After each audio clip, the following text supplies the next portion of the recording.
All right, in cooking this pork tenderloin, you can have 1 or 2 pork tenderloins. We're going to use some brown sugar. I have a long red chili I grew, but you can use jalapenos or banana pepper. Jalapenos are going to be stronger than banana peppers, but this is kind of a semi-hot chili, fresh chili that I have. Or jalapeno peppers will work. I've got some chili powder. I've got some brown sugar. I got some soy sauce as well, and oil we're reusing, and so that's the basis of what we're doing here. We're going to use water as needed.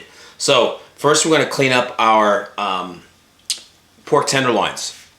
So you first want to take off your outer sinew or connective tissue, or we call silver skin, off the outside of your pork. So you put a knife in, you go one way, and you go back the other way. This will take that connective tissue off that's a little bit tough.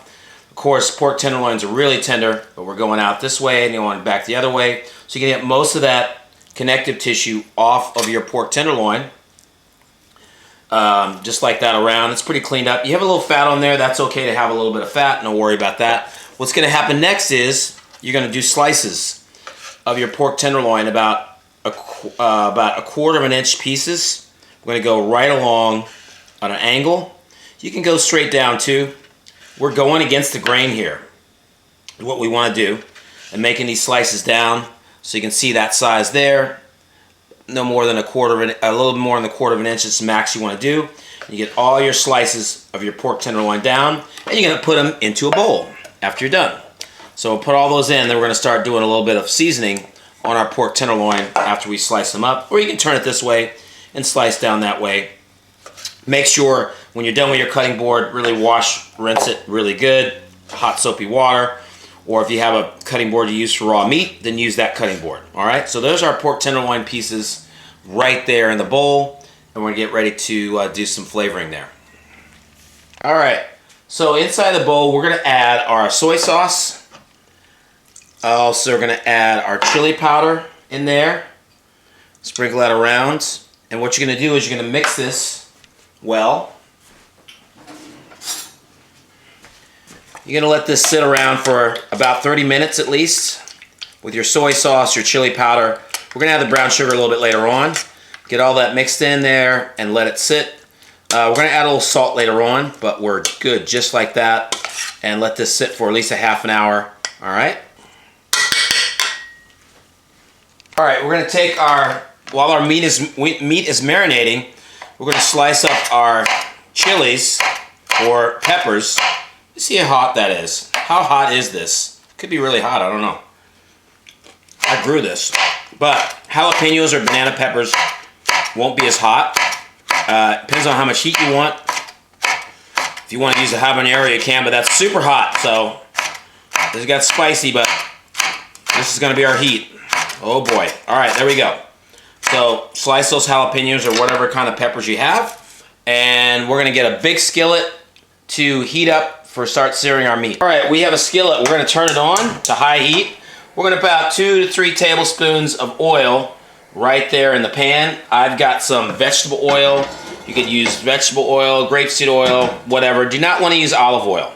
So grapeseed oil, vegetable oil, avocado oil, sunflower oil, peanut oil, and we're going to get this nice and heated up for a couple minutes.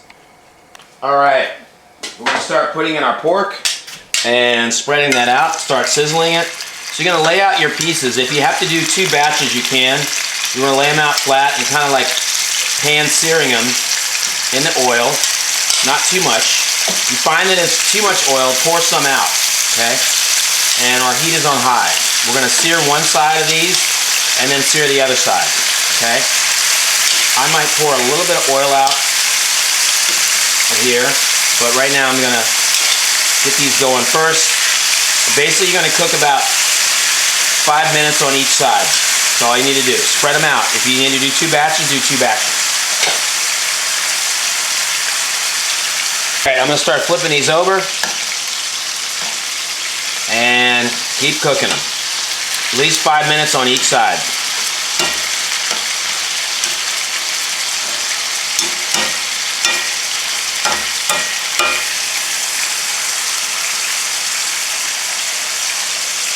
Okay, I'm going to take these out. There you have a little bit of color on both sides. And then I'm going to do another batch. So notice I have a lot of oil here. I'm going to pour a little bit of my oil out in the pan. I got a little extra oil. Pour a little extra oil out. And I'm going to cook my second batch. Okay? Take these out and put them off on the side on a plate and cook my second batch. Alright, put in my second batch here. There we go. And finish those up and keep, once again, 5 minutes on each side on a high heat. Alright, so I'm going to put everything back in. I'm going to turn my heat down to medium. I'm going to spread all my pork out, plus the juice, all in there. There we go. So the juice is in there, pork's in there.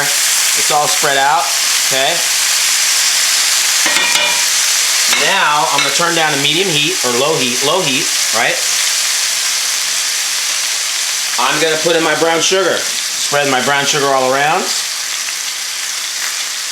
There we go. And, nice. Then, I'm going to add my water.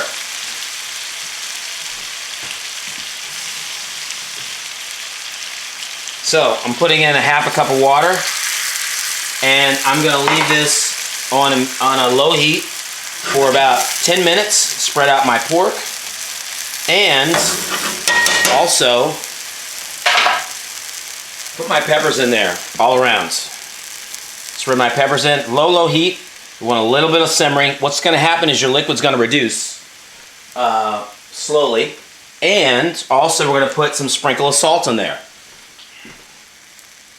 Just a couple pinches of salt all around. And we see that lovely liquid there. This liquid's going to reduce.